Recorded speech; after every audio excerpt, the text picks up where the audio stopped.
Bonjour à toutes et à tous, bienvenue dans King and the G. Bonjour le King. Salut le G, comment vas-tu aujourd'hui? Ah bah ça va très très bien parce que ce week-end on a vécu quand même quelque chose d'assez exceptionnel. Vous avez pu le suivre, vous le savez très bien, sur le Twitter de Fernand Lopez, complètement choqué. Vous avez même eu droit à Fernand en mode anglais, anglophone. Oh my God! Après le chaos de Jiri Prohaska. Et Fernand a dit, c'est le futur, tout simplement. Oui, oui, ouais, normalement, on devrait déjà, on avait senti un peu que c'était le futur avec Volkan Osmi. Il avait envoyé des alertes. Mais j'étais un peu critique parce que, enfin, j'étais un peu dubitatif parce que son système de défense n'était pas terrible.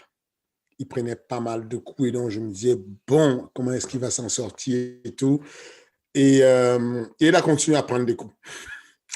C'est qu'il a continué à prendre des coups, mais sauf que c'est sa méthode.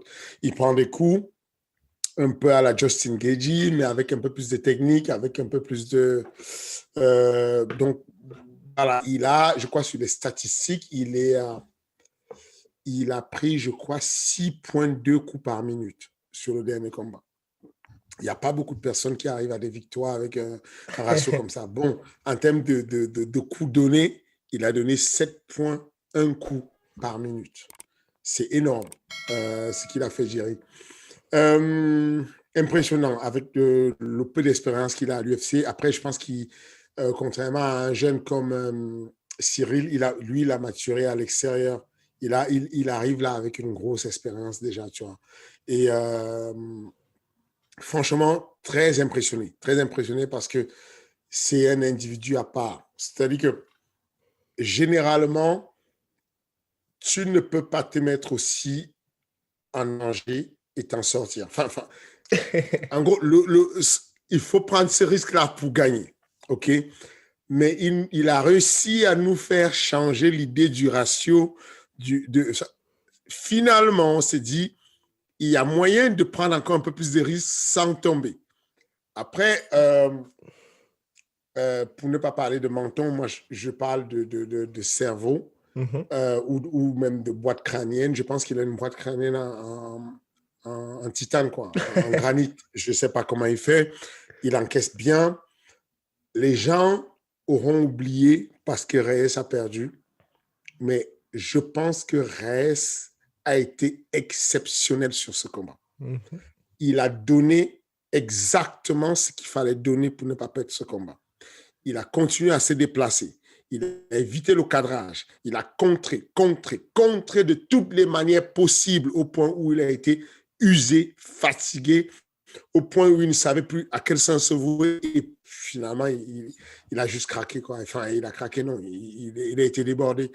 Euh, non, c'est dans cette catégorie-là, c'est le gars parfait. C'est le gars parfait. Et est-ce que là, le fait aujourd'hui, donc bien évidemment, deux combats à l'UFC, deux KO, là tout le monde se dit que c'est le prochain justement à avoir le title shot. Toi, le fait qu'aujourd'hui il ait eu des adversaires plutôt striker, est-ce que tu émets quand même quelques petites réserves? Parce qu'il y a qui va le mettre en danger, j'ai mis la réserve sur les anciens. D'accord. Le main event est déjà fait, on ne peut pas le défaire. En Il y a septembre, déjà Jan Blachowicz qui va affronter le Brésilien Glover. euh, Glover Teixeira. Ok, Teixeira, il a un très bon sol. L'une des meilleures ceintures noires de lutte à livre au Brésil, Mhm. très solide en anglaise, mais il est fragile quand même. Il s'est fragilisé avec le temps, avec un striker d'élite comme Jiri. Je ne suis pas sûr qu'il s'en sorte. Cependant, s'ils arrivent au pur sol et que Jiri se retrouve en dessous, et je ne sais pas moi, Glover Teixeira au-dessus en croix, ça va être difficile. Enfin, on va devoir découvrir un nouveau Jerry pour imaginer quelqu'un qui peut. Voilà. Ouais. Et puis, en ce qui concerne Yann a la puissance, mais je doute un peu de la lecture de jeu. Hmm. C'est-à-dire que pour le coup, il y a la puissance des deux côtés, puissance physique. Il y a le knockout power du côté de Jan Blachowicz, qui est le champion. Il y a le Fight IQ du côté de Jerry. Il y a la lecture de jeu et la capacité à encaisser pas mal de coups quand même de son côté. Moi, je pense que le combat contre le champion serait plus facile que le combat contre Glover Teixeira. Ok, intéressant, intéressant. Maintenant, si j'étais le matchmaker, je mettrais plutôt Jerry contre Radik, Alexander Radik. Et oui, le numéro 2 contre le numéro 3. C'est ça, numéro 2 contre le numéro 3 et on a le parfait match. Je pense qu'il faudrait le tester dessus avant de l'envoyer à la ceinture tout de suite. Je pense que ce serait bien. Et puis, ce serait vraiment un beau combat pour le coup. Parce qu'ils sont jeunes, ils ont la pêche. Ce serait dommage de louper ça, ce combat-là, et aller tout de suite affronter les vieux et puis casser le rythme de Jerry. Voilà, je pense que ouais, je suis pour Alexander Hardy. Très bien, Fernand Lopez. Donc, matchmaker de l'UFC, je suis d'accord aussi. Pour, justement, par rapport à Jerry, là, quand tu es arrivé à la salle, parce qu'on est mardi, il y a peut-être 2 entraînements qui sont passés depuis, qu'est-ce que tu dis à tes élèves quand ils disent « Je viens de voir ce que Jerry a fait, j'ai envie de faire la même chose ». Je ne sais pas si je dois être ouvert là-dessus, honnête là-dessus. J'ai envoyé la vidéo à un certain nombre de personnes que je pense être concernés par cette vidéo. Certains de mes élèves à qui je pense que cette vidéo pourrait profiter, j'ai envoyé en disant, je ne sais pas si vous l'avez vu, mais dans le doute que vous l'ayez vu ou pas, reprenez ce combat, regardez-le 3 fois et vous aurez compris ce qu'il faut faire. D'accord, ok. Ok, il y a 4 personnes à un haut niveau à qui j'ai envoyé cette vidéo en disant, c'est un devoir, il faut vraiment que vous matiez cette vidéo. Quand vous avez terminé de la mater, on en parle. On dissèque la vidéo, on en parle, on essaye de comprendre ce qui s'est passé. Donc, j'ai mis un thème sur un travail global avec, le cours collectif. Le thème, c'était de mettre la pression le plus possible en prenant le moins de coups possible. Donc, aller chercher le ratio volume de coups et le moins de coups possible. Parce que ce qui se passe, c'est que statistiquement parlant, quand tu montes un ratio, enfin, je ne sais pas si tu as bien capté ce que je t'ai dit, 7,1 coups par minute, c'est un ratio de dingue. Ouais, non, c'est énorme. C'est même plus que Justin Gaethje, je crois. C'est un ratio de dingue. Quand tu as 3, on te considère comme un mec qui met du volume. Ouais. Donc, sur ce qu'il a proposé, avec à chaque fois une position où il est capable de frapper de manière lourde, c'est phénoménal. L'idée, c'est d'aller faire la même chose, mais essayer de régler le problème des frappes. Parce que mine de rien, il a une lecture de jeu, ce mec. Il accompagne pas mal de coups, il change de garde, il prend des postures bizarres de karaté pour te perturber. Enfin, il est bizarre complètement. Il est complètement bizarre. Mais j'aime bien tirer de leçons de ça et tu as touché juste dessus. Je pense que cette vidéo pourrait aider voilà, 4 ou 5 élèves à moi, très sérieusement, dans la visualisation globale du truc. C'est-à-dire que si on enlève l'aspect extérieur ou même pas, c'est-à-dire que j'allais dire l'aspect de la communication où Jerry peut être bon, mais c'est faux, il est bon. Dans sa non-communication, il est bon. Il arrive à la presse-conférence pré-fight et il a cette espèce de coiffure avec une antenne sur la tête et on lui pose la question, c'est un truc en fait. Et il fait comme si c'était, comment dire, comme s'il était un mec perdu, comme c'est comme un gars un peu trop intelligent mais qui est un peu fou. Et il va prendre un temps pour répondre aux questions et il dit, bah, c'est mon antenne, avec ça je capte mieux le Wi-Fi, ce genre de truc. Donc si tu veux, c'est de la non-communication, mais c'est de la grosse communication parce que du coup, il s'identifie. Enfin, on le sort du lot. Il a 2 combats à l'UFC et on le sort du lot. On parle de ça dans le monde entier. Donc, mine de rien, il a fait quelque chose de spécifique là. Donc, ça, c'est un point à marquer. La deuxième des choses, c'est que la manière dont il combat, quand tu penses et tu fais le ratio de temps passé dans l'octogone pour certains acteurs, prenons le cas de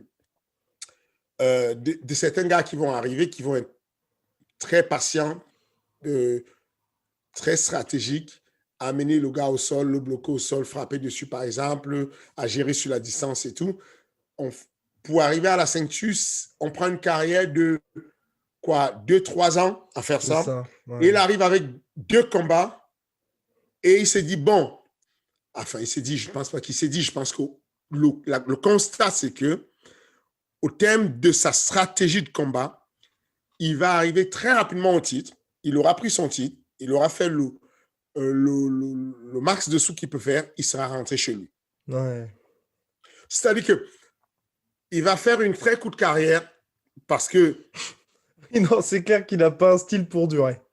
voilà, on l'a souvent dit, comment il s'appelle, Justin Gaethje va faire une courte carrière, mais je Ouais, pense que sa carrière peut être encore plus longue que celle de Justin quand même. Parce que complètement. Justin, il prend les coups plein pot. Mhm. Plein pot, plein pot. Jerry, il épuise le gars. Je n'appelle même pas ça un cadrage, j'appelle ça une présence.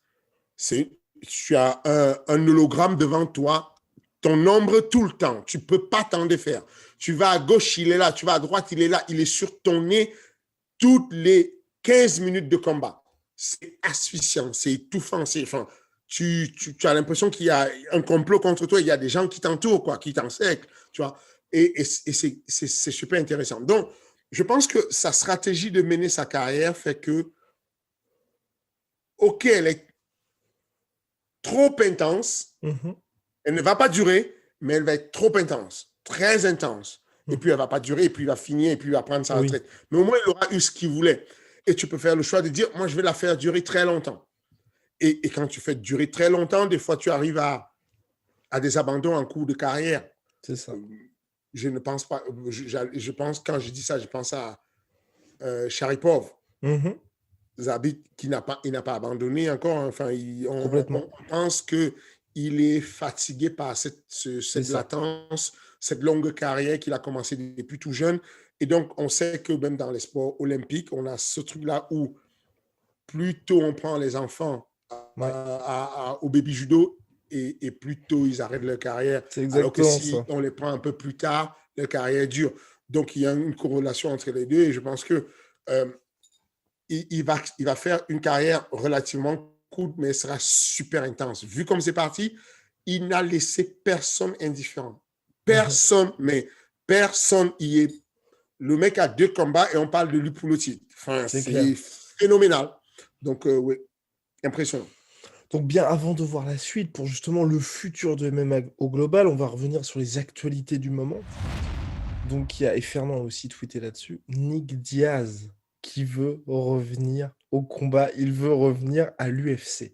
Alors toi, que penses-tu de ce retour? Que penses-tu, mine de rien, du côté sportif, mais aussi du fait que mine de rien, il est absent là depuis janvier 2015? C'est parti. Nick Diaz, moi je suis un fan de première. C'est pas, je suis tellement fan, c'est abusé. Formidable. Enfin, les frères Diaz, ils me rendent fou, tu vois. J'aime. Et moi, je suis impatient de le voir boxer, je suis impatient de le voir lutter. Euh, Très clairement, je pense que c'est une bonne décision pour lui de revenir. C'est une bonne décision pour l'UFC, c'est une bonne décision pour nous, les spectateurs. Moi, je suis impatient. J'aurais bien aimé le voir contre Ramzan Chimaev. Ah ouais? Mais alors, pourquoi est-ce que tu aurais bien aimé le voir? Parce que pour moi, c'était quand même hyper risqué, mine de rien, pour l'UFC. Parce que soit Nick Diaz perd, et donc du coup, bah, t'as Légende qui revient, donc juste pour un combat, donc c'est compliqué. Et si Ramzat perd, bon, tu mets aussi un petit coup à ton plus gros prospect quand même. Bah, pourquoi économiser? C'est-à-dire que on économise en se disant, bon, on va voir ça plus tard, on va les mettre Ouais, peut-être plus c'est tard. Mais ça. non, on n'est pas sûr que Nick Diaz revienne une autre fois. On l'a, on le tient, donnons-lui un bon combat. C'est un vrai match-up. Gros match-up. C'est du solide dans le sens où le niveau de sol que va proposer Nick Diaz, Hamza, il a intérêt à bien se placer, se positionner pour ne pas prendre une soumission durant son grand pound. C'est pas tu te poses pas sur Nick Diaz et tu le frappes calmement, tu vois. Non, non. Tu te poses pas sur lui. C'est ça. Voilà, il a une très bonne base. Il a des vrais fondamentaux de sol. Et donc, non, je pense que c'est l'un des sols les plus sous-estimés à l'UFC. Sa boxe, c'est l'une des Ok. boxes les plus sous-estimées à l'UFC. Grosse expérience. Un Mhm. mec qui fait tout le temps son décathlon, son Ironman. C'est même pas Triathlon, ouais. voilà, c'est le mec qui fait le triathlon, le mec qui fait les Ironman, le mec qui fait, on dirait qu'il a 18 piges, quoi. Donc, moi, j'ai envie de voir ça. Je ne peux pas attendre. Je peux pas, enfin, moi, j'ai envie de voir ça, tu vois. Après, bon, on lui mettra à qui on veut, mais je me dis, c'est une vraie opposition à faire. C'est vrai. C'est une vraie opposition où il y a le clash des générations. Et c'est bien aussi que qu'il y ait ce passage-là. Ensuite, on Mhm. verra bien. Là, la prochaine carte, on a Donald Cerrone qui va combattre. C'est clair. Il continue à combattre. Donc, c'est pas parce qu'on aura perdu une, deux, trois fois qu'on ne peut pas continuer à combattre. Je pense qu'il y a des personnes qui sont comme ça. OK, le cas comment il s'appelle? De Thiago, non? C'est qui? Diego Sanchez? Diego Sanchez, c'est autre chose. Ouais. On a usé et enfin, on a pressé à mort. Le citron, il est fini, il est sec. Il faut laisser Hmm. tomber. Mais dans le cas de Diaz, il y a encore moyen il y a encore moyen de faire 6, 7 combats, bons combats, tu vois. Il y a encore, il s'est bien reposé en tout cas. Et ouais, je pense que moi, j'aurais pris ce combat-là contre Chimaev. J'aurais kiffé. Ok, ok, ok. Bien. Et maintenant, on va passer à l'autre actualité. Hier soir, j'étais tranquille, tu vois, en train de travailler sur mon bureau. Et là, je suis en train de scroller sur Instagram et je vois un post d'Ares. Ares, Ouais. c'est de retour. Guess who's back? Alors, bah, je veux des informations parce que là, bon, il y a eu l'épisode il y a quelques semaines où tu avais le t-shirt, tu avais teasé encore un petit peu avant. Là, ça a l'air d'être de retour. Oui, je pense qu'il y a un grand nombre de publics là dehors qui ont été comment dire, des supporters d'Arès, des personnes qui ont cru en Arès, des personnes qui ont encore, qui attendent le retour d'Arès. Je ne parle pas des professionnels hein, qui pètent les plombs, qui deviennent fous. Le nombre de managers qui m'ont envoyé des messages hier, le nombre de combattants qui sont réveillés hier, c'était. Voilà. Mais je te parle juste vraiment des fans du MMA.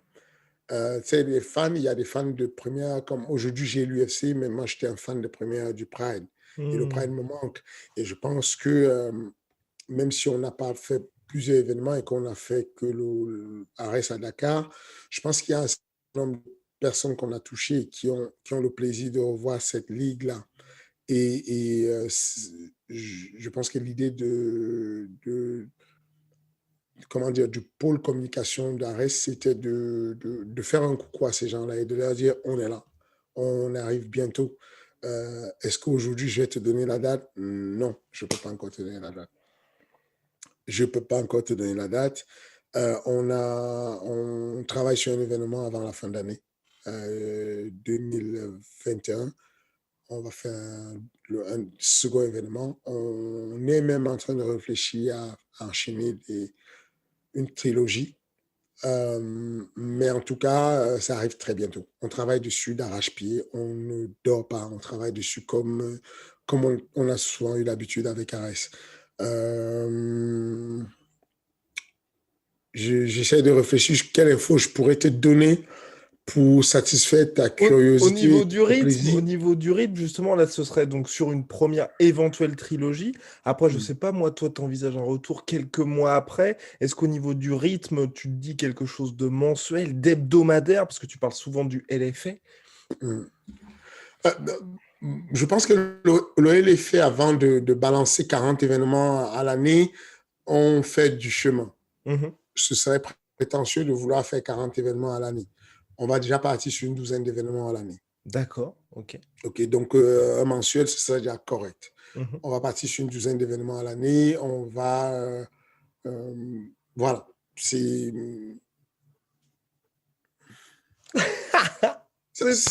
On n'aura rien de plus pour l'instant. Bon, bah Le voilà. plus tôt que je peux, je délivre des informations. D'accord, bon, bah très bien. Bon, bah attendons. Alors, revenons bien évidemment à nos moutons. Donc, le gros sujet de la semaine, c'est tout simplement le futur. Fernand Lopez avait parlé la semaine dernière de Tatiana Suarez. Là, on a Jiri Prohaska qui s'établit comme véritable force en puissance, champion en puissance chez les light heavyweight. Fernand, on a besoin, là, les gens qui veulent miser sur les futurs champions UFC, là, top talent, tu dois nous sélectionner quelques pépites quasi inéluctables, finalement. Inéluctable, c'est dur. Je ne vais pas l'inventer. Je vais pas inventer ce qu'on n'a jamais vu. Je vais vous donner des avis qui sont les miens. Ça va être surprenant parce que des fois, je prends des personnes qui ne sont pas forcément sur une suite de victoires consécutives. Ce n'est pas ce qui détermine pour moi qui sera champion. Il y a certains champions qui se sont reconstruits justement parce qu'ils ont perdu et du coup, ils ont rectifié le tir. Il faut comprendre que dans le futur, on parle de quelqu'un qui n'a pas encore forcément trouvé sa voie, qui a un diamant brut, mais qui sait aller dans tous les sens, qui sait faire du sol, qui sait faire de la lutte, qui sait faire machin, mais qui n'a pas encore trouvé sa voie. Moi, tout de suite, Tatiana Suarez, oui. C'est que si on retire les blessures qu'elle a eues, qu'elle a en ce moment, la blessure du cou notamment, je pense qu'elle a une hernie discale qui est la maladie probablement la plus récurrente chez les lutteurs. Moi, j'ai eu une hernie discale au niveau des cervicales, donc je pense que c'est la même chose qu'elle a. Je ne suis pas sûr. D'ailleurs, la semaine dernière, quand je parlais d'elle, j'ai parlé de 2018 et 2019 où elle a été championne du monde de lutte. Mais non, c'était une erreur. Je voulais dire qu'elle a été sur le podium de la lutte. Elle a eu 2 médailles de bronze à chaque fois. Elle n'a pas été championne. Ça ne retire en rien ce que je pense d'elle, qu'elle est l'une des meilleures lutteuses à l'UFC. Je pense que soigner, si elle n'avait pas eu de soucis de santé, elle serait déjà sur le titre. Et D'accord. je pense que soignée, elle va revenir très forte et je pense que tôt ou tard, elle sera championne. Qui me saute aussi à l'œil, Sean O'Malley.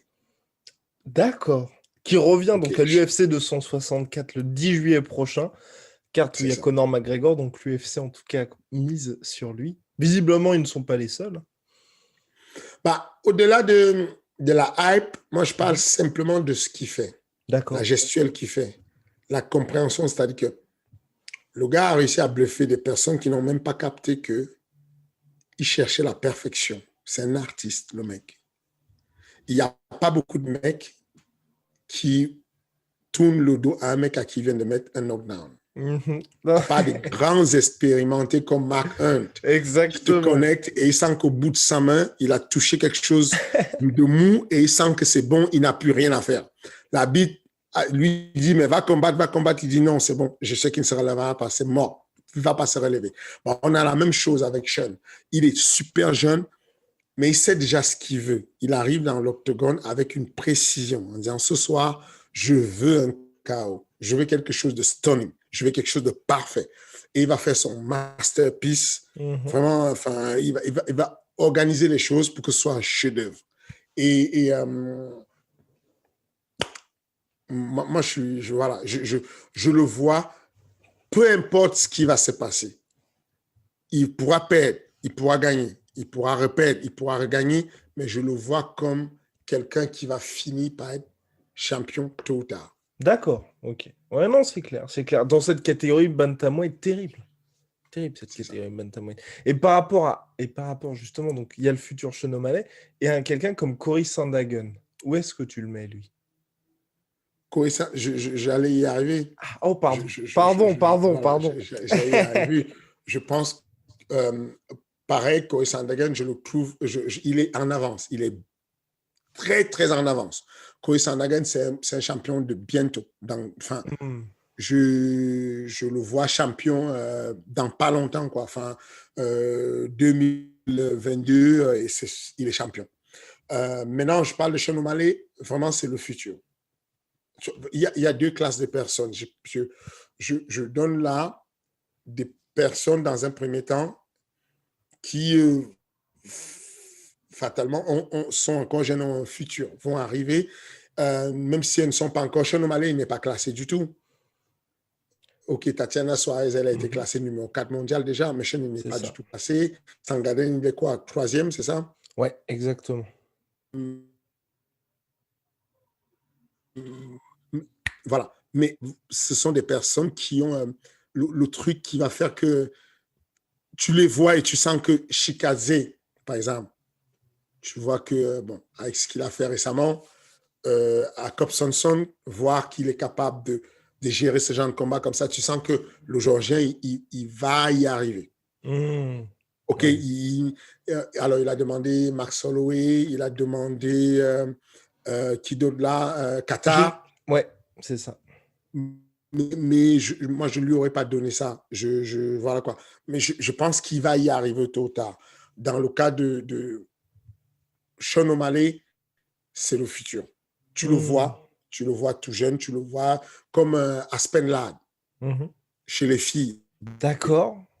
Aspen, par exemple, elle a perdu. Elle avait Ouais, la hype, exactement. elle est arrivée, elle a perdu avec un nom assez moyen, je ne me rappelle plus c'était quel nom, mais Aspen Ladd, tu sais que tôt ou tard, elle va y arriver. D'accord. Parce qu'elle avait perdu contre Germaine Derandami, c'est celle que j'ai C'est en ça. souvenir. Donc, Ouais. on sous-estime, mais on ne se rend pas compte que Germaine Derandami, c'est un bordel, quoi. C'est clair. C'est l'une des filles qui a tenu sérieusement tête à la championne Amanda Nunes parce qu'elle a un joker qui est son striking. Effectivement, elle a des gros trous quand il s'agit d'aller au sol, mais en termes de striking, elle est tellement en avance qu'elle gère n'importe qui et elle a géré Aspen Ladd. Mais ça ne remet en rien le fait qu'elle va se reconstruire. Parce que quand on voit que Katzingano, à l'époque, a battu facilement Amanda Nunes, on n'aurait pas imaginé qu'Amanda Nunes deviendrait aussi violente avec le temps, aussi imprévisible. Parce que, voilà quoi, je prends le cas pour continuer dans ce sens-là, Gilbert Burns.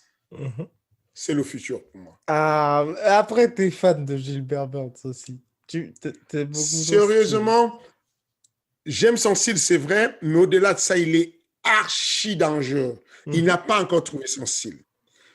Moi, s'il y avait moyen de refaire un match là qui pourrait vraiment... parce que les gens parlent du match utopique. D'accord. Khabib contre Ousmane Camaro. C'est un match utopique qui serait beau, gros challenge. C'est clair. Mais il y a un match faisable, qui est simple et qui est faisable. Ousmane Camaro contre Gilbert Burns, on lui laisse 6 mois de préparation au petit, 4 mois de préparation même, et on inverse sa stratégie. On lui dit, reviens sur tes basiques, donne-nous du sol, accepte de tomber, donne-nous du sol, tire-le dans la garde s'il faut, sors ton meilleur sol pour aller prendre le dos d'Ousmane. Je suis sûr qu'il a une fragilité sur le dos. Je suis sûr qu'il a une fragilité de prise de dos. Et donc, j'y crois. C'est-à-dire que ce n'est pas parce que Gilbert Burns a perdu récemment, qu'il a pleuré, qu'il était mal. On se dit, bon, le petit n'a pas le niveau, il n'a rien à faire là. Non, non, non, non, non. Peu importe s'il perd ou s'il gagne, c'est le futur. C'est le futur. Il y a peu de gars qui sont aussi complets, qui sont capables de sortir une belle boxe, de sortir une belle lutte, de sortir... Enfin, c'est le futur. Il y a juste à trouver son style. Son style n'est pas encore bien défini dans sa tête. Et chez les lightweight, justement, cette catégorie dont tout le monde parle avec Conor, avec Dustin. Ah ben voilà. Et voilà. Forcément. D'ailleurs, voilà. Et ça, c'est parfait, parce que c'est un sujet dans un autre sujet.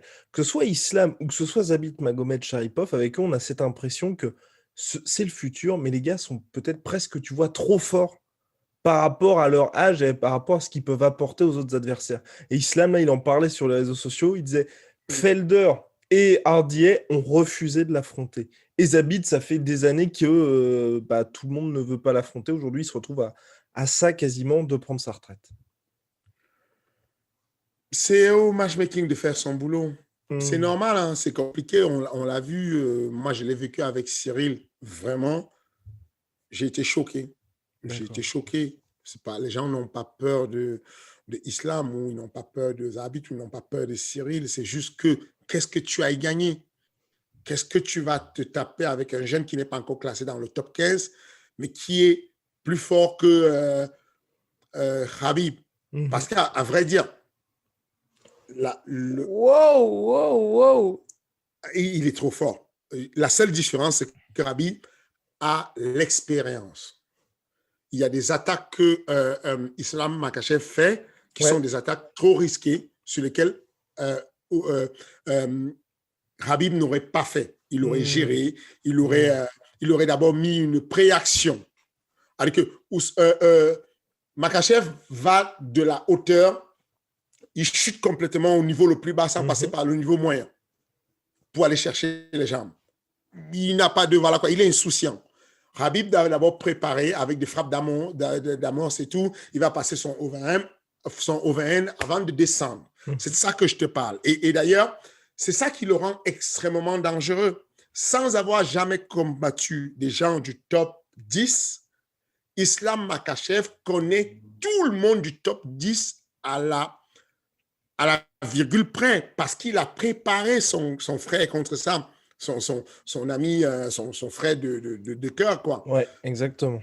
En gros, ce que je vais dire, c'est que chaque fois que Khabib a préparé Tony Ferguson, Islam Makhachev était dans le coin pour le préparer. Donc, il respire Tony Ferguson. Il le connaît, il imagine, il l'a déjà vu, il a fait comment dire, il a fait l'imagerie mentale, il est dedans. Donc, il les connaît, tous ces mecs. Il a le meilleur coach pour la catégorie. Enfin, tu vas combattre et tu as le champion pound for pound qui est dans ton coin, qui te coach, qui parle ta langue, qui grandit avec toi, qui a été inchronisé par son père. Enfin, tu es juste dans le bain, il est bien, il est refait. C'est le futur. Mais ce n'est pas le futur tout de suite. C'est le futur parce qu'il n'est pas encore classé tout de suite. Le futur immédiat, Charles Oliveira. Ah, ça me fait plaisir. Je suis bien d'accord. Charles Oliveira qui combattra le 15 mai prochain pour le titre face à Michael Chandler. C'est ça. Charles Oliveira, le prochain, voilà. Pour moi, c'est le futur. Dans le futur immédiat, c'est lui. Parce que si tu veux l'amener au sol, tu vas avoir des problèmes. Si tu veux rester debout, tu auras des problèmes. Si tu veux jouer en mode je suis patient, tu auras des problèmes parce qu'il est ultra agressif. Voilà quoi. Voilà un peu, c'est ça. J'ai toujours un futur immédiat et un futur dans très longtemps. C'est-à-dire que, par exemple, dans la catégorie des middleweight, assieds-toi correctement, je vais te choquer. Le futur. Ah bah, alors vas-y, pardon, vas-y. Nassourdine Imavov. Oui, voilà, je le savais bien. Alors. Tu vois, c'est ça le problème, c'est que je ne veux pas que ce soit évident pour toi et que tu imagines que je le dis parce que c'est mon gars. Mais les gens ne se rendent pas compte. Nassourdine Imavov, c'est... même lui-même, il ne le sait pas. Ce que je vais dire là, il ne le sait pas. C'est que il est très jeune. Il est très insouciant. Ses décisions dans l'environnement, que ce soit l'environnement professionnel ou combat, c'est encore très juvénile. Mais ça fait qu'on ne voit pas encore son potentiel. D'accord. Ouais. Mais c'est un bordel. C'est quasiment certain que Nassourdine va finir sur le trône un jour. Oh, wow! Oh, wow! Oh, wow! Il a un quart de siècle à peine. Ouais, c'est ça. Il va galérer. Il va probablement perdre encore des combats comme il a perdu contre Phil Weiss. Quand tu regardes le combat contre Phil Weiss, c'est ça. Tu as envie de t'arracher les cheveux parce que tu sais ce qu'il faut faire pour ne pas perdre le combat. Exactement. Tu sais en fait. C'est-à-dire que après, c'est encourageant. Si tu as déjà traîné à la salle, si je te dis barrière, tu sais c'est quoi une barrière. Tu sais quoi mettre la barrière avec ton adversaire. Ce que les Américains appellent frame. avoir ton avant-bras repoussé, repousser le bassin, donner un coup de bassin à gauche, à droite pour sortir. Il n'y a pas, c'est probablement le grill qu'on a le plus fait dans ma salle de sport. Et on s'est retrouvé bloqué dessus. Parce que, encore une fois de plus, il a une fougue. Quand il a envie de faire quelque chose, il veut le faire. Il va choisir d'aller mettre le Muay Thai, le clinch Thai pour s'accrocher dessus. Il va... Mais ça ne change rien. Ce genre de gars vont briller parce qu'on leur a donné l'opportunité de briller et qu'on leur fait confiance. Je pense vraiment que dans quelques temps, quand Nassourdine aura saisi son style de combat exact, quand il aura éliminé les petits soucis qui parasitent des fois la performance sportive, il est sur le rail pour la ceinture.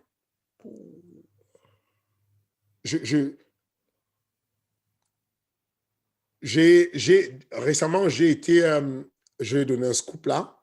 Le scoop, c'est que Nassourdine, son prochain adversaire, c'est un top 20.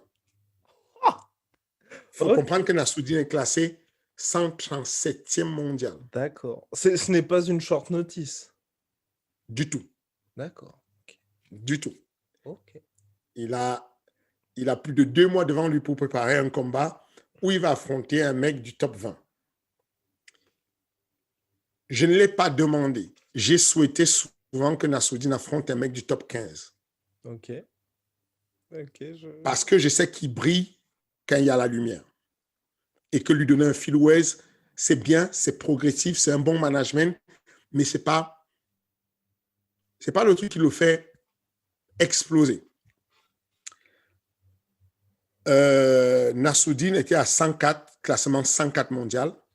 Il a perdu contre Phil Waze, il a perdu quasiment 33 places. Il est descendu à 147 ou 137, je ne sais plus exactement.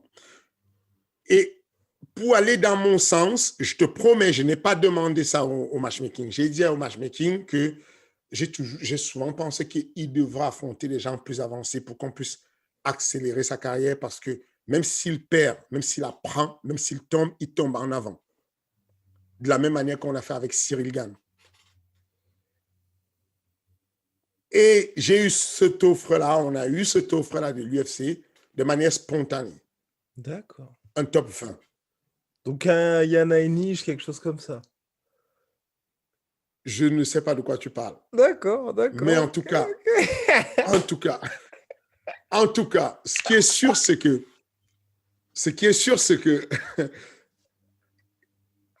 l'UFC, en faisant cette action, vont dans mon sens et pensent que...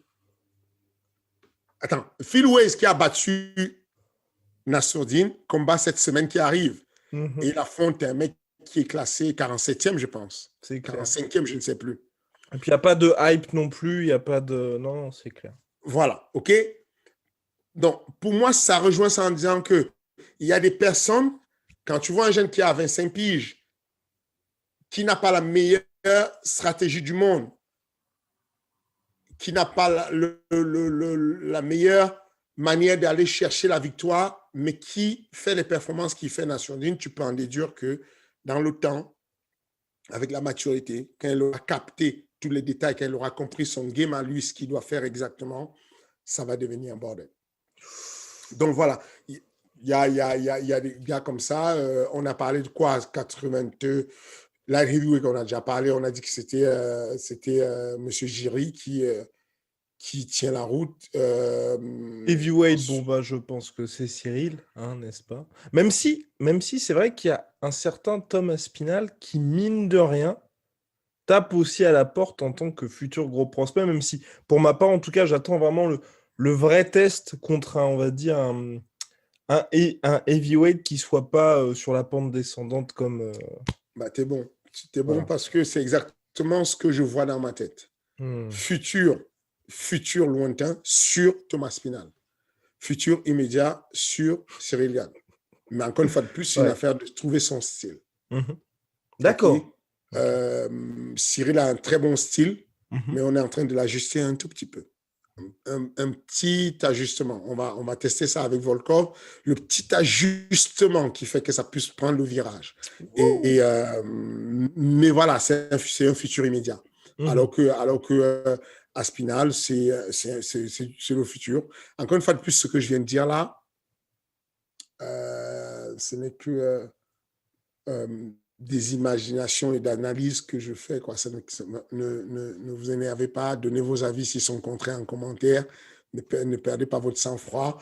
J'essaie d'être le plus objectif. C'est vraiment en toute objectivité que je donne ces avis-là. Sincèrement, au fond de moi, euh, pour, pour, euh, pour être en toute confiance avec mon auditoire, les gens avec lesquels je pense, je discute, je choisis de ne pas donner mon avis si je sens que c'est un avis qui peut être dangereux, Mhm. politique, religieux, ce genre de trucs et tout. Mais quand je donne mon avis, je choisis que mon avis soit le plus objectif et en adéquation avec moi-même.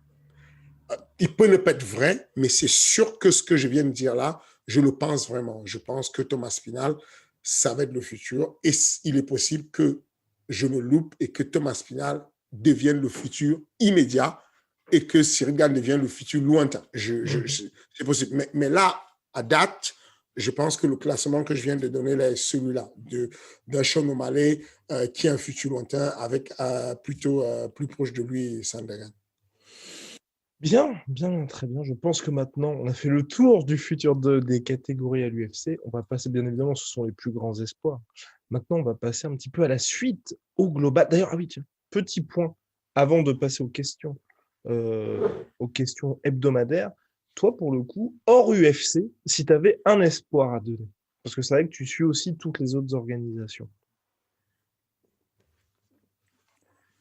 Ah. Bon, déjà, est-ce que tu crois toujours à Aaron Pico, toi? Ou difficile? Difficile. Ok, d'accord.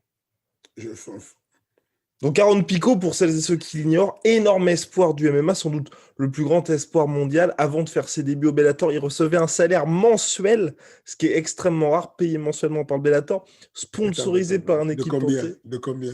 Je crois que c'était plus de 10 000 $. Bon, c'est ça aussi, c'est que C'est pas mal quand je ne me même. rappelle plus des chiffres, mais quand on dit salaire mensuel, on va penser que c'est une folie. C'est bon, Ah oui, oui, oui, oui. Bah, ça quand va même. quoi. C'est-à-dire que, non, non, quand tu compares ça au salaire, euh, Justin Gagey ne recevait pas un salaire au PFL, mais Oui, en un combat, tu vois ce qu'il ramassait au PFL. non, c'est clair. Donc voilà, c'est pas pareil. C'est pas, je te donne 10 000 sur 12 mois, ça fait 12, c'est bon quoi. Ça fait Ouais, ouais. 120 000. Je donne à Justin Gagey sur un combat 240 000, c'est pas pareil, tu vois. Oui, mais pour ses grands débuts en MMA. Et donc ensuite, donc, il s'est fait finir par soumission, après je crois 26 secondes contre Freeman, qui était un mec beaucoup plus expérimenté, qui avait déjà un certain nombre de combats, 36 ans. Et depuis, c'est un petit peu compliqué pour Aaron Pico, qui a perdu, je crois, 3 fois par KO. J'ai du mal à voir du futur à l'extérieur. Ah d'accord.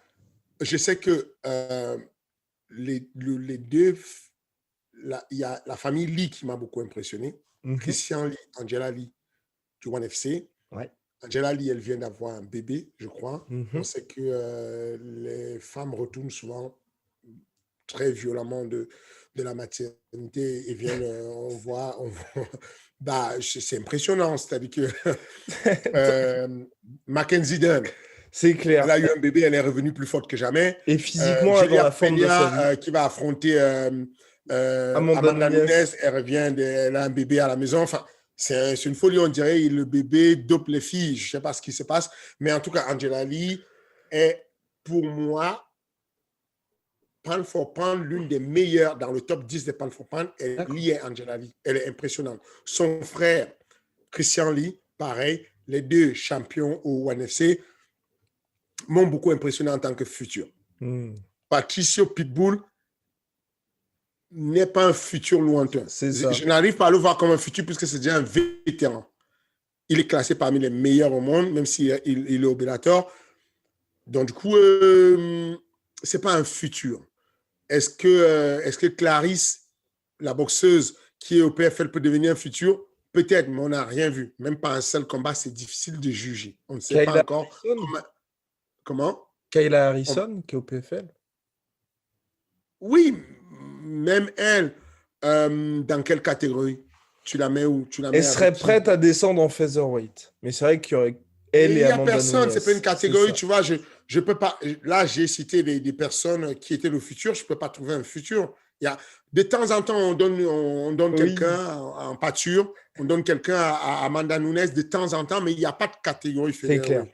Donc, si tu veux, voilà quoi. Si, comment il s'appelle, si la Brésilienne, la mastodonne qui combat au Rising, si elle pouvait descendre en bantamweight, je t'aurais dit Gabi peut-être. Garcia. Gabi Garcia, peut-être, mais elle ne peut pas. Elle fait, je ne sais pas, peut-être elle fait 85 kilos, je ne sais pas combien elle pèse, mais c'est un poids lourd. Donc, si tu veux, j'ai du mal à l'extérieur de voir. On a bien entendu le français du KSW, ne bouge pas, je vais te dire, Saladin Parnasse, Bien évidemment. qui on a rien à dire, c'est le futur. On a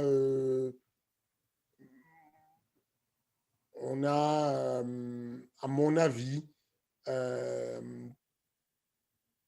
Taylor Lapillus qui a compris son jeu tard, mais il n'est plus sur la plateforme. Ouais. Si Taylor Lapillus, comme les plans l'indiquent, arrivait à rentrer à l'UFC, effectivement, ça pourrait être le futur. Parce que il arrive avec une vraie maturité. C'est-à-dire que Ok. on a le Taylor qui, à l'époque, bon, on allait chercher à, y compris moi, ce n'est pas que de sa faute en termes de management, j'ai cherché à trouver les bons combats, arrangeants, et puis on a le Taylor qui a trouvé sa voix, et sa voix s'adapte à n'importe quel combat. C'est-à-dire qu'on peut rentrer là demain, et on demande Cody Garbrandt, et il n'y a aucun problème. Au calme et tout, on va l'affronter calmement, sans aucune pression, et ça va bien se passer. Parce qu'il a trouvé sa voix, il combat d'une manière avec beaucoup de maturité, beaucoup d'expérience. Maintenant, dans ce futur, il a signé sur le FEN, il a combattu la ceinture du TKO, deux ceintures sur le GMC. Donc, c'est le futur dans ce sens-là mais c'est un futur à l'extérieur de l'UFC. À l'extérieur, je vois qui d'autre je vois toujours, c'est pas je voyais, c'est pas parce qu'il a perdu là que voilà. Je pense que c'est un futur champion. Il est encore très jeune. Il n'a pas du tout trouvé son style. Il bagarre encore. Quand il aura compris son style, c'est un poison pour la catégorie parce qu'il a une telle lutte que voilà quoi, avec un peu d'ajustement et puis d'amélioration sur son striking, ça peut devenir très compliqué.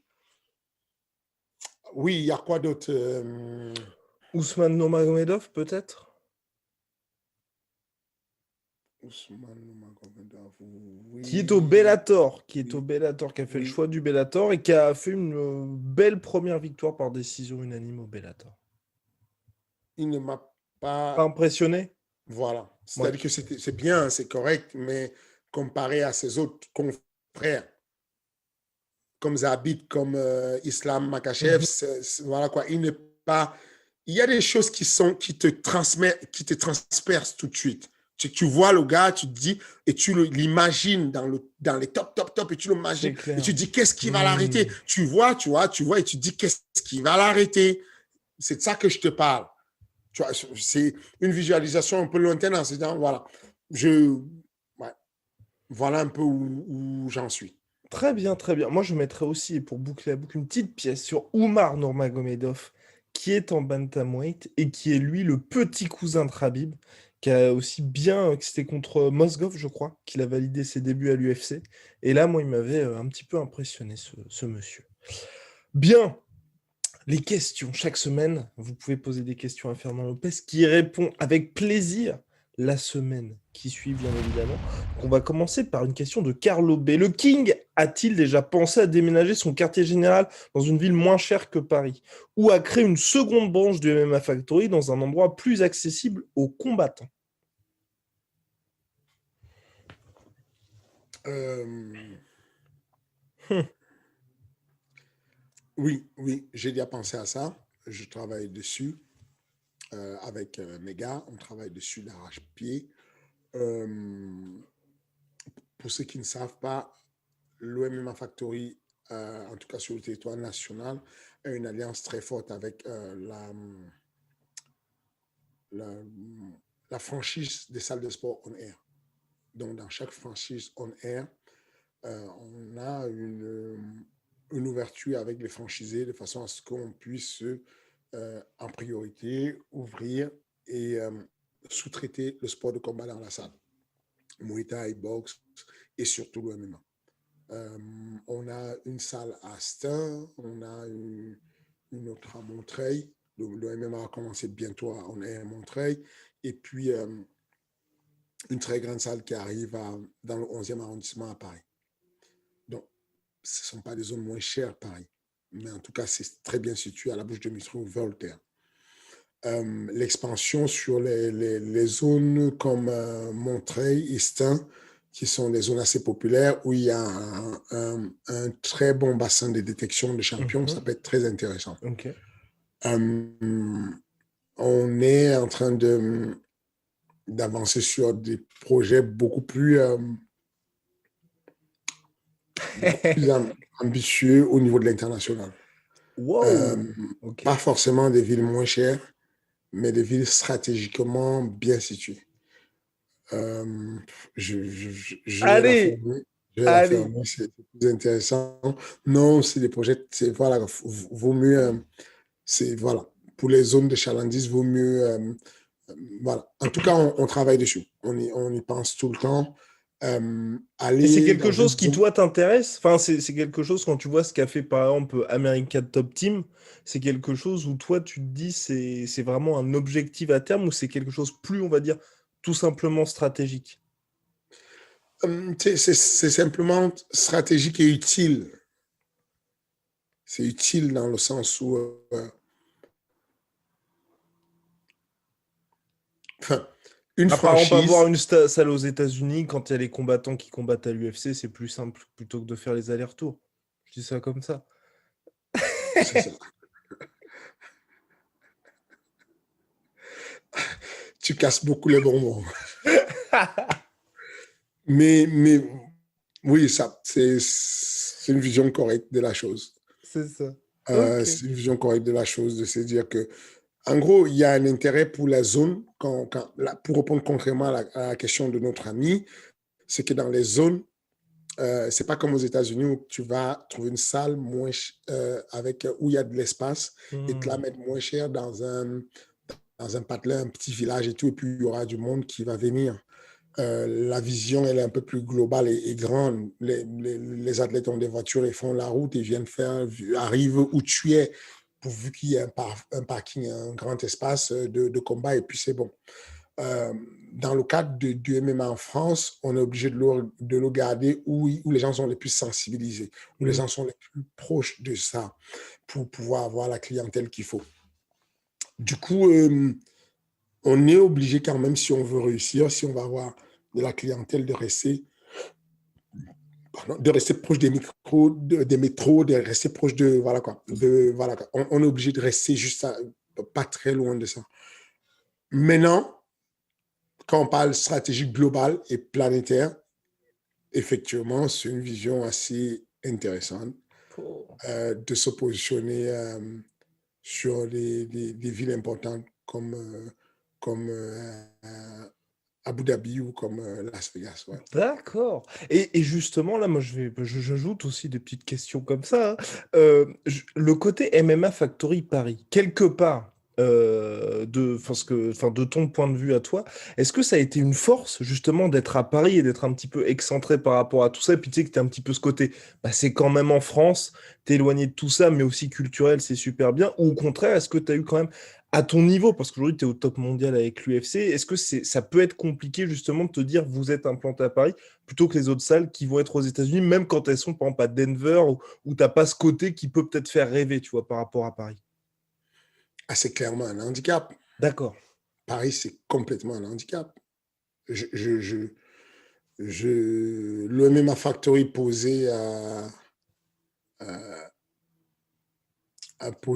Las Vegas, c'est pas pareil. D'accord. Ouais. Bah parce que C'est pas pareil minimum, mais aujourd'hui. dans la détection, c'est un avantage, non, peut-être? Non? Si, c'est un avantage, mais c'est bien d'avoir des succursales pour ça. Oui.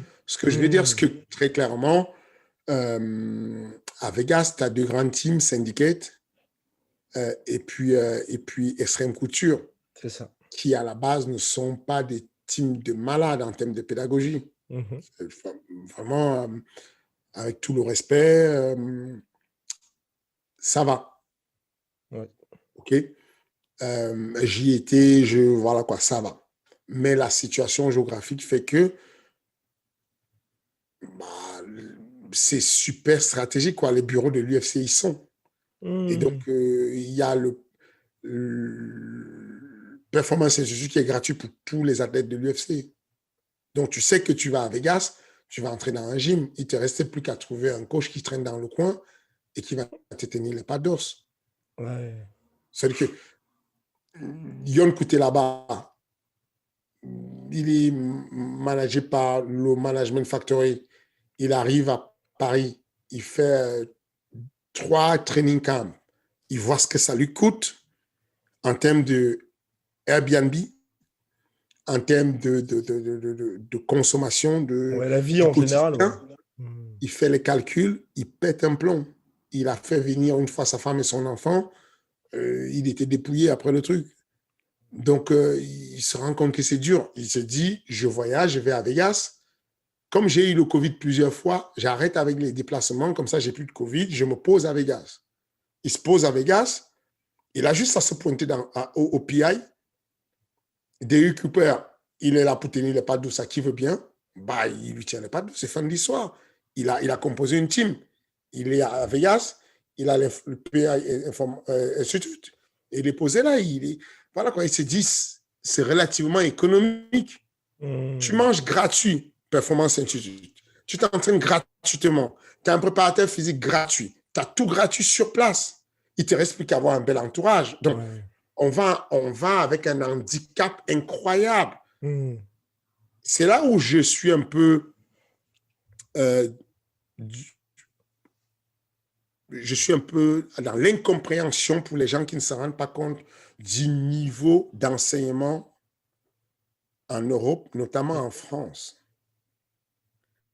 Avoir des performances à l'UFC comme celle de Fares Siam, comme celle je sais pas, comme celle de Tom Duquesnoy, même s'il n'y est plus, il a quand même gagné à l'UFC. Gagner à l'UFC quand on est un Français et qu'on vit en France, il ne faut pas sous-estimer la pédagogie qui est mise en place, il ne faut pas sous-estimer le niveau français. C'est une dinguerie quand même. Enfin, Hmm. on est très loin de là-bas. On est, bah, ils sont sur place, ils n'ont rien à faire, quoi. C'est clair. Tu voyages, c'est très tentant pour tous les jeunes de se dire j'ai envie d'y atterrir. Parce que quand il y a un short notice, tu crois qu'est-ce qui se passe? Effectivement, quand tu viens de la France, tu vas lutter déjà pour avoir ton P1 visa parce que pour pouvoir combattre, il te faut le visa de travail. Le visa de travail n'est pas donné, tu vas mettre environ 3 500 $ pour pouvoir l'avoir. Mais si on enlève l'histoire de visa, tu es à un endroit où s'il y a un blessé ou n'importe qui dégage en moins d'une minute, tu as l'opportunité de combattre. Voilà comment tu vois les choses. Tous les jours, tu peux te faire prendre en main en soin gratuitement. Tous les jours, tu peux faire croiser des personnes qui peuvent faire du sparring avec toi. Donc, par exemple, à Extreme Couture, ce sont des gens qui se croisent, mais qui ne viennent pas de la même team des fois, qui se croisent juste et qui font du sparring ensemble. Ils mutualisent, ils sont là, il y a le désert, il y a le strip où il y a beaucoup d'actions, beaucoup de choses qui se passent, et puis il y a à côté le désert, il n'y a rien. Donc, du coup, vous vous retrouvez dans la salle et vous vous entraînez, et puis il y a quelqu'un qui prend le cours en main, et puis il y a à un moment donné Eric qui sort un peu du lot, mais en réalité, c'est un handicap de fou. Donc, du coup, quand il y a les MMA Awards qui vont récompenser les meilleurs teams au monde, les meilleurs coachs au monde, tu penses qu'on va venir regarder qui fait quoi en France? Ou on va Hmm. regarder qui fait quoi au Danemark? Ou qui entraîne bien en Suède? Ou qui entraîne en Italie? Mais non. Moi, je discute avec Lorenzo Borromeo, qui est le meilleur entraîneur en Italie. On en parle tout le temps, en fait. On a un handicap de malade en termes de où ça se passe. Et Hmm. donc, oui, je trouve que les clubs, les teams européens s'en sortent pas mal, montrent qu'il y a c'est une folie quand même d'avoir quelques gars à l'UFC, quoi. Enfin, on peut dire ce qu'on veut. Et ce n'est que le début. Et ce n'est que le début. C'est ça. Quand on voit tous ces jeunes talents qui arrivent, qui Mhm. poussent les portes et tout, on se dit, ouais, c'est quelque chose de phénoménal. Donc oui, il y a un clair handicap, mais bon, c'est comme ça. Eh bien, formidable. La semaine prochaine, petit teasing. Fernand va répondre à une question de Lisha75. Fernand, si tu t'es matchmaker de l'UFC, quelle serait ta main card de rêve avec le roster actuel? On vous laisse patienter une semaine. L'attente va être interminable parce que là, Fernand est un homme très occupé. On vient de passer le cap fatidique. Et puis surtout, vous attendez ce moment-là depuis le début de l'épisode de King Energy. C'est la minute réclame. C'est la minute réclame de Fernand Lopez. Bah, les gars, vous savez comment ça se passe. Je vous ai dit, le monsieur qui est là face à vous avec ses lunettes de premier de la classe, le youtubeur. Et les youtubeurs, ils gagnent leur sou. Ils gagnent leur sou quand vous cliquez sur la cloche. Ils gagnent leur sou quand vous cliquez sur abonner. Et puis, donc voilà, si vous voulez lui donner une chance d'avoir le pain sur la table, cliquez sur la cloche et puis abonnez-vous et puis commentez, hein, passez les commandes sur ce qui ne va pas. Moi, j'ai pas de problème. Le classement, on l'a déjà quasiment fait. Je l'aurais fait en 2 minutes. Ça Ah va non, vite. faire ta main card. Faire ta main card, c'est pour Ah, ça. ma main card, je te la fais en Non, non, une. non, non, non. Ouais, mais teasing, teasing, teasing, teasing pour la OK. semaine prochaine. Formidable. Bien, bah à la semaine prochaine, Fernand. Salut. À la semaine prochaine.